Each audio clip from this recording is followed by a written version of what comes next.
Flight from the City by Ralph Borsodi. Chapter 10. Independence versus Dependence.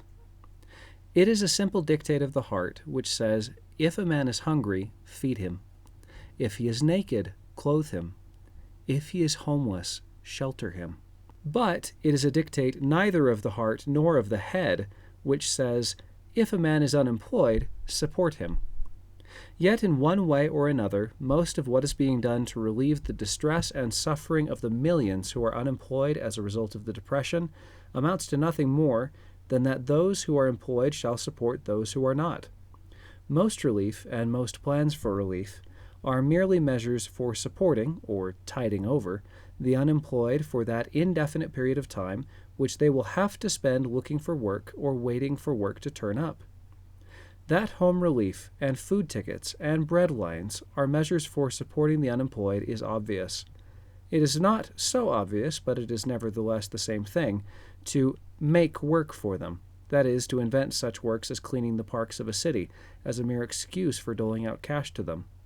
And it is still the same thing, supporting the unemployed, to make those who are employed share their work with them, so that both shall be partly employed and partly unemployed. And many of the remedies for unemployment, such as unemployment insurance, however ingeniously they may be dressed up, are still merely measures for supporting the unemployed. For unemployment insurance is merely a device by which contributors, from those employed, from the employers, and from the government, are doled out to support those who are unemployed. My first point, therefore, is this. I am utterly opposed to all measures for relief, which, upon analysis, show themselves to be mere measures for supporting the unemployed. I am opposed to them on three grounds.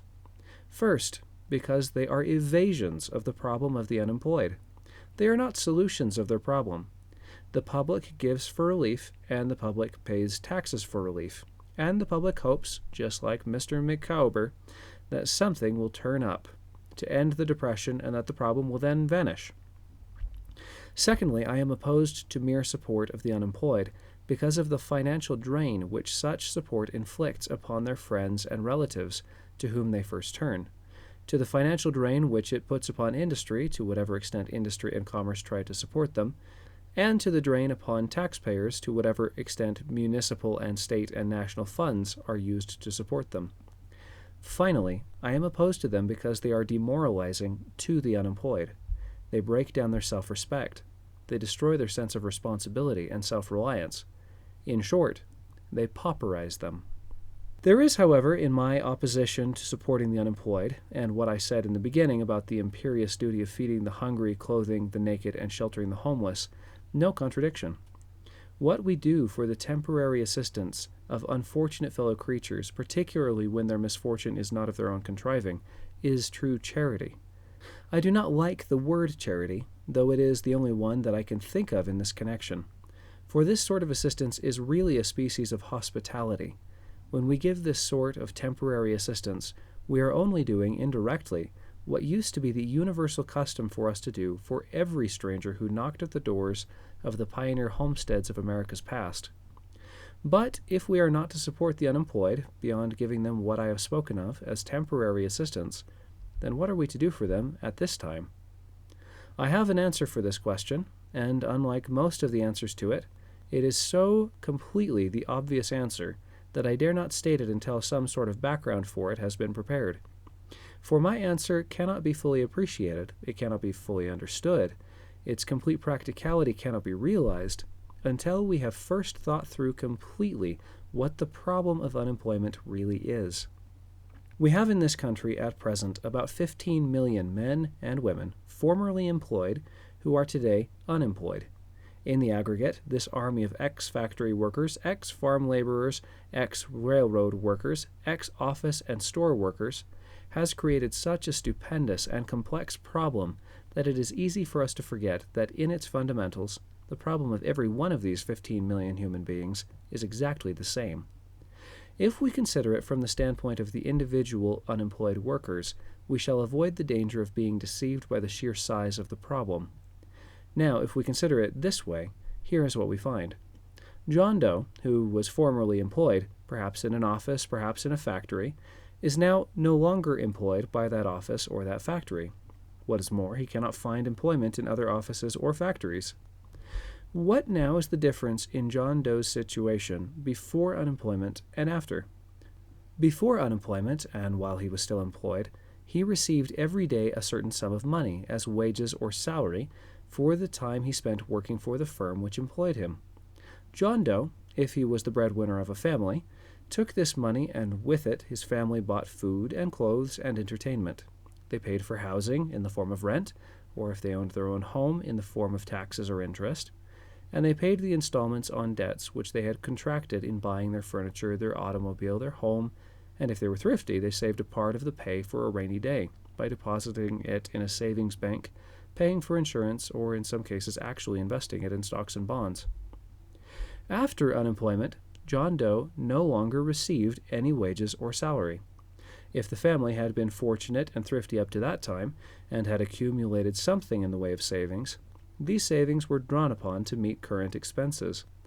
When the savings were exhausted, they began to sell their investments, their automobile, their home, their furniture, in order to get the money with which to maintain the family. Then they began to borrow from friends and relatives in order to do so. They bought on credit from the merchants whom they had formerly been able to pay regularly. Finally, when all these means of securing the things they needed to keep body and soul together were exhausted, they turned to the charitable and relief agencies. Then these agencies began to give them the money directly with which to buy them, or they gave them indirectly by paying it to those stores upon whom John Doe and his family were given orders for food, or by paying it to the landlords who furnished the shelter for the family. In the meantime, what had John Doe been doing? He was doing what he was expected to do, spending his time looking for employment, going from one factory to another, from one employment agency to the next, answering one help-wanted advertisement after another, and trying to find odd jobs for which he could get some money to help in the emergency. And when physically or spiritually too exhausted to spend his time looking for work, he spent it waiting for business to pick up, so that he could get back to his old job, wherever it may have been. And in doing this and spending his time in this way, he is encouraged by virtually all the relief agencies established to cope with the depression up to the present time. But not only the relief agencies, he is encouraged in the course outlined by the whole commercial world. All our big industrial and financial leaders tell him that he has only to wait, that in time a readjustment will be effected, and then employment will again become normal. And they tell him to remember that while he's unemployed, their capital is unemployed. While he has to worry about himself and his family, they have the burden not only of trying to manage their plants and to employ as many people as possible, but also the worry of protecting the investors in their business. So he is assured that everybody is in the same boat, that it is only necessary to avoid rocking the boat, and sooner or later the pilots will get it back safely into harbor. And of course, the pilots, or political leaders, tell him substantially the same thing. Great economic forces about which they are often extremely vague have upset the markets of the world. For the moment, they are just as powerless in coping with these economic forces as they used to be powerless in the face of natural forces such as famines and plagues. While the government and Congress experiments with one expedient after another in its efforts to create a revival of trade, a feeling of confidence among businessmen, and a rise in prices, there is nothing for John Doe and the millions like him to do but wait until things pick up again. But what is even worse, our social reformers, in slightly different words, tell him virtually the same thing. There is nothing particularly wrong, according to them, with the complex industrial system which had formerly employed him. It is still a marvelous system, far superior to any which had ever previously been relied upon by mankind for supplying it with its needs and desires. What is wrong is the control or ownership of the system. It is the profit system, not the industrial system, which is responsible for his plight. According to them, all that is necessary is to establish a plan board, to adopt a 5-year plan of our own, or to have the state take over the ownership of industry altogether and run it for use and not for profit. In the meantime, while we are still struggling with the follies of capitalism and individualism, all that can be done as a sort of stopgap for the emergency is to establish government employment agencies, increase the numbers employed directly or indirectly by the government, and adopt a system of unemployment insurance. I disagree with all of them. The unemployed, if they can't be given work here and now by our industrial system, should not be asked to live half hungry, half naked, half cold, while waiting for business to pick up. Above all, they should not be fed upon promises of blissful security in the distant future, after our reformers have finished tinkering with the industrial system and remolding all our institutions nearest their heart's desire. When a family cannot support itself and secure the food, clothing, and shelter it needs by getting employment in a factory or an office or a store, the only sensible thing for it to do is to support itself by producing these things for itself on its own homestead. If the unemployed are to be made secure, at least as to the needs of life, nothing short of this is adequate. They surely cannot be made secure by shifting their dependence for their livelihood from the business cycle to the political cycle, neither of which is capable of coping with the inherent insecurity of industrial production. Let us not fool ourselves about what the future holds in store for us. There are at present no grounds whatever for expecting any return to normal business very soon. No responsible student of business conditions expects any complete solution of the problem of unemployment during the coming year. Eventually, another period of expansion may come, but as in the Depression of 1873, it may take 10 years to get back to full employment again. These facts are so generally recognized that everywhere plans are being made for the continuation of direct relief programs. In New York City, where the situation is in many ways typical of that in all our industrial cities, there are over 200,000 unemployed families. Without including the uncounted number of destitute single men and women, this means that over 1 million human beings are now dependent upon relief and charity for their food, clothing, and shelter. With no prospects of business improvement, plans are being made to support this number of families for the whole of 1933. It is true that from time to time some of these families secure work and so become self-supporting, but others are laid off to take their place.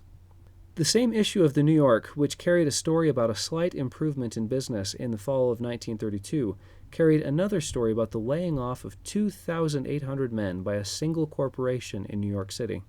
At the request of the Emergency Home Relief Bureau, the New York City welfare agencies prepared a budget covering the merest necessities for these families.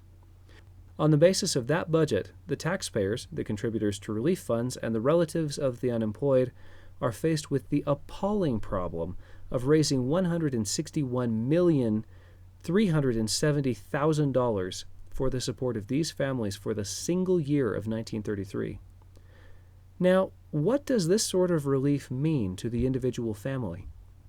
While the breadwinners of the family are supposed to be out looking for work, each family of 5 is to receive a bare subsistence ration of $6.85 in food each week, a minimum clothing budget of $2.45 per week, a fuel and light budget of $2.95 per week, a minimum rent budget of $4.50 per week. This is a total for each family, each week, of $15.85, without provision for accident and illness, birth and death. In the course of 1 year, even on this minimum basis, $824.20 will have to be expended on each unemployed family consisting of 5 persons. $800. At the present purchasing power of the dollar is a lot of money. Yet I know, upon the basis of my own experience, that it is more than is required as the initial capital with which to establish a self-sufficient homestead. It is much more than the amount with which many of our pioneer forefathers established themselves in the country and supported themselves indefinitely. If even half that sum, not more than $500, were to be intelligently laid out for land and lumber, for seeds, livestock, and implements, the average family could produce for itself the bare essentials of living, and have plenty of time left for part-time or seasonal employment in industry. With proper instruction and leadership, not much more than half the sum which is now being spent to support a family for a year would be sufficient to take one family permanently off the relief list. It would do more. It would not only enable them to support themselves, it would ultimately make it possible for them to repay the money and materials furnished them. The problem of unemployment would for them have been solved. The drain upon the community for their support would have been ended. The self-respect of the unemployed restored.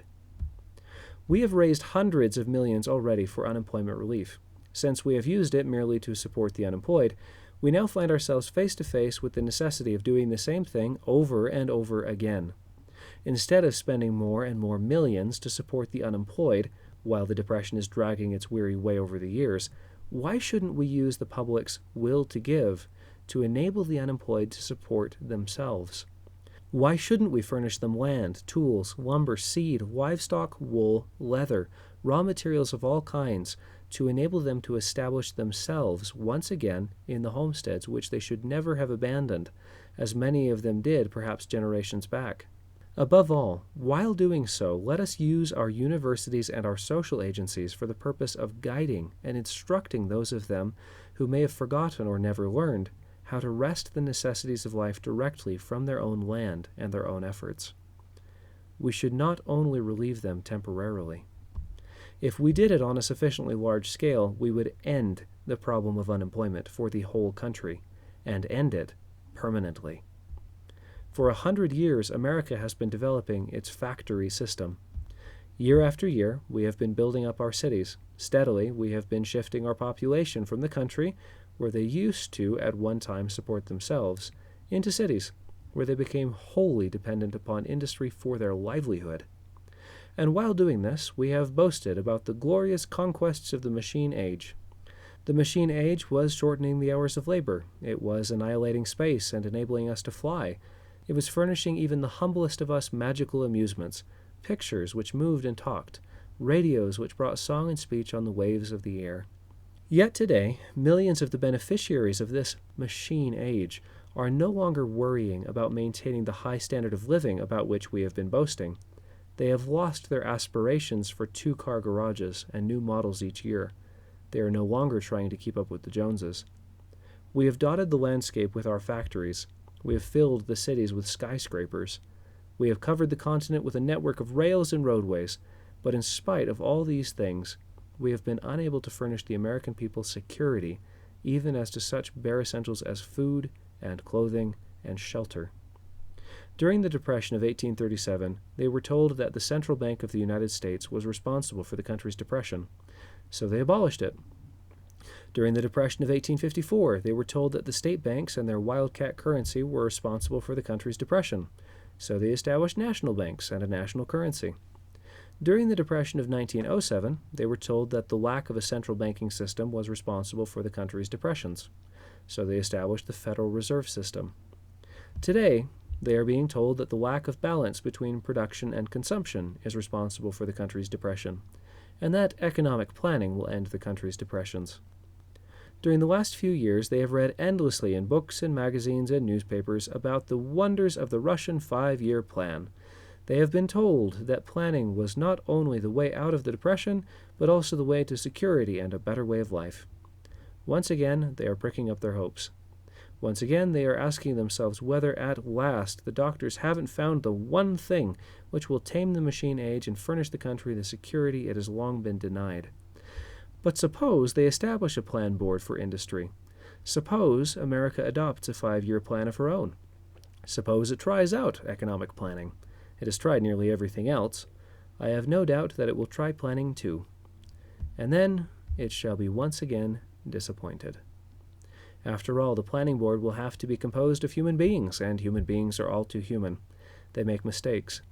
Even if the members of the Supreme Economic Council, or whatever the planning board would be called, prove all to be chaste, incorruptible, and without ambition, which I refuse to believe a reasonable expectation, there is no guarantee that even the most virtuous board will not make mistakes.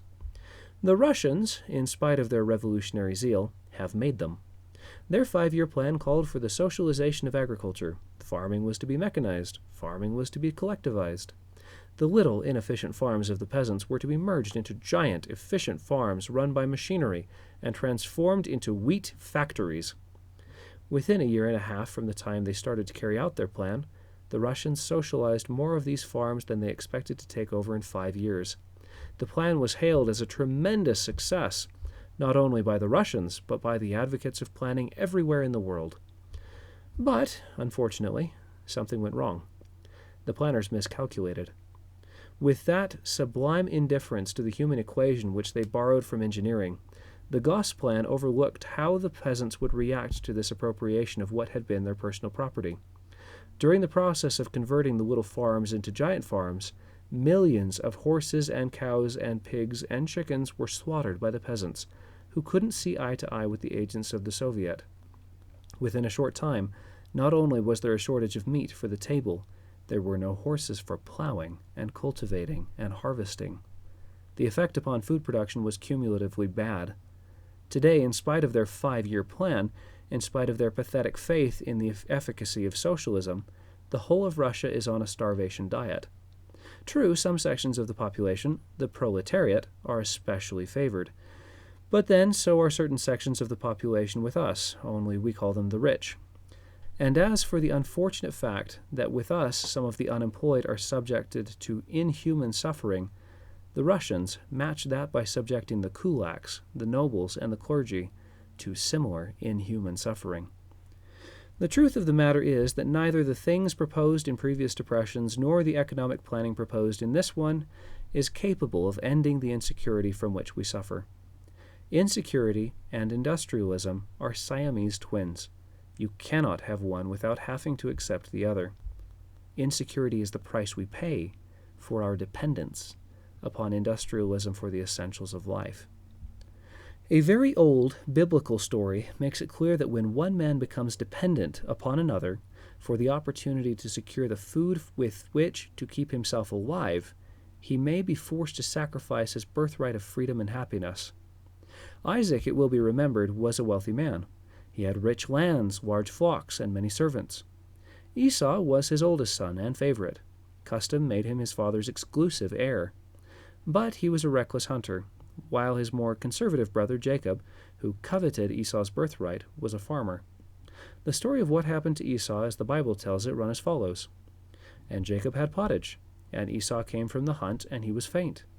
And Esau said to Jacob, Feed me, I pray thee, with that same pottage, for I am faint. And Jacob said, Sell me this day thy birthright. And Esau said, Behold, I am at the point to die, and what profit shall this birthright do me? And Jacob said, Swear me this day. And Esau swore to him, and sold his birthright unto Jacob. Then Jacob gave Esau bread and pottage of lentils. And he did eat and drink, and rose up, and went his way. Thus Esau lost his birthright. Surely it is unnecessary to draw a moral. Surely it is plain that no man can afford to be dependent upon some other man for the bare necessities of life without running the risk of losing all that is most precious to him. Yet that is precisely and exactly what most of us are doing today. Everybody seems to be dependent upon someone else for the opportunity to acquire the essentials of life. The factory worker is dependent upon the man who employs him. Both of them are dependent upon the salesman and the retailers who sell the goods they make. And all of them are dependent upon the consuming public, which may not want or may not be able to buy what they have made. What the Depression has done has been immensely to increase the evil effects of this interdependence. What difference does it make to the man who is unemployed why the demand for coal or for automobiles or for cotton goods has fallen off? All he knows is that for some reason beyond his control, he has been laid off. If being laid off merely resulted in his having to curtail his enjoyment of the luxuries of life, the situation would be bad enough, but at least it would not be tragic. But when being laid off means that he and his wife and children may be deprived of food, when it means that they may find themselves without a roof over their heads, when it means that they may be ragged and cold and sick, except insofar as charity helps them, then you have stark, staring tragedy. Compare the position of the millions of men who are today unemployed to the position of our pioneer forefathers of 100 years ago. At the beginning of the last century, Brillat Savarin, the famous Frenchman who wrote The Physiology of Taste, made a long visit to the United States.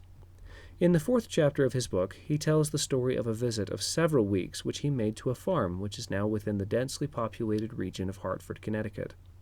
As he was leaving, his host took him aside and said, "You behold in me, my dear sir, a happy man, if there is one on earth.